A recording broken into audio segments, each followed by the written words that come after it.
নতুন বাংলাদেশে আমরা যে রাজনৈতিক দলটি করতে যাচ্ছি, এখানে ব্যক্তি স্বার্থ, গোষ্ঠী স্বার্থ, দলীয় স্বার্থের ঊর্ধ্বে বাংলাদেশের মানুষের স্বার্থ, বাংলাদেশের স্বার্থ প্রাধান্য পাবে।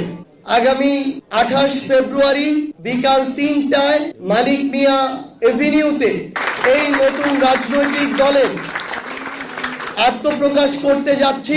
সারা দেশের 2 লাখের অধিক মানুষ আমাদের এই ক্যাম্পেইনে অংশগ্রহণ করেছেন এবং তাদের মতামত আমাদেরকে জানিয়েছেন। প্রধান যে বিষয়গুলোকে চিহ্নিত করা হয়েছে যা দেশকে বদলে দিতে পারে, সেখানে প্রথমেই মানুষ বলেছেন যে দেশকে দুর্নীতি মুক্ত করতে হবে।